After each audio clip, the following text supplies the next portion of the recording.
You're stronger than the voice of fear. I know how loud it can become. What if you fail? What if they leave?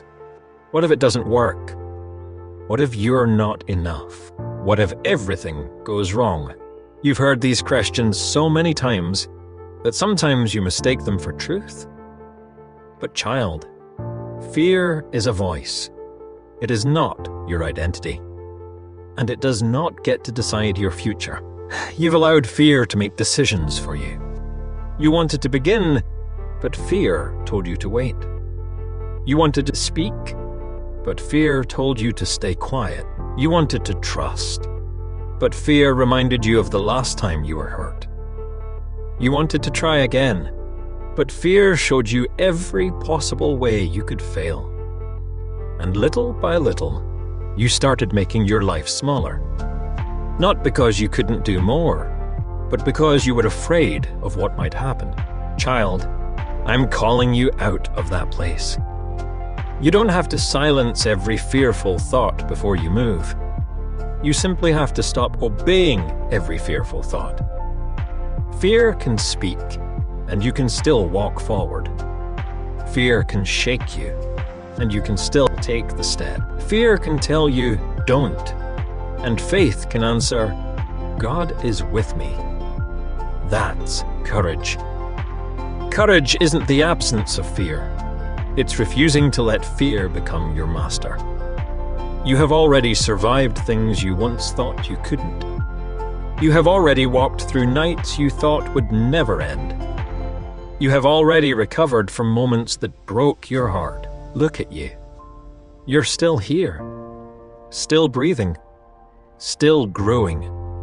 Still becoming.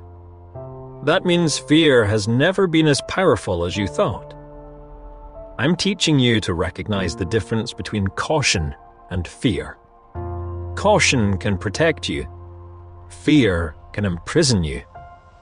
Wisdom can tell you to move carefully. Fear can tell you not to move at all. I don't want you trapped by the second voice. Child, there are doors ahead of you that fear will tell you you're not ready for. There are opportunities that will make you uncomfortable.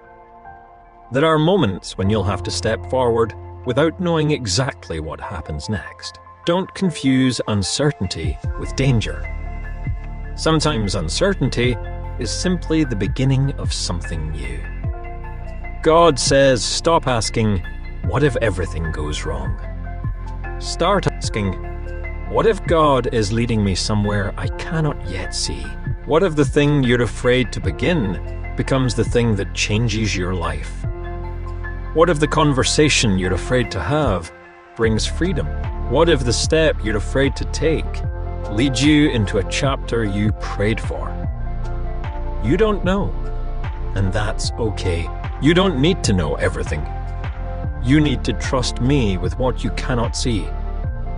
The voice of fear may still speak, but it doesn't have to be the loudest voice in your life. Let my truth become louder. You are capable of growing. You are capable of beginning again. You are capable of surviving disappointment. You are capable of making mistakes and still moving forward. And you are never walking alone. Child, your fear may have a voice, but it doesn't have authority over you. So take the step. Make the call. Begin the journey. Try again. Speak the truth. Open the door. Not because you're fearless, but because you're stronger than the fear telling you to stay where you are. I'm not asking you to become someone who never feels afraid.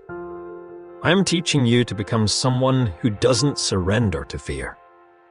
And one day, you'll look back and realize the voice that told you to stay small was never telling you the truth. You were stronger all along. If you're choosing faith over fear today, type "Fear will not lead me" in the comments.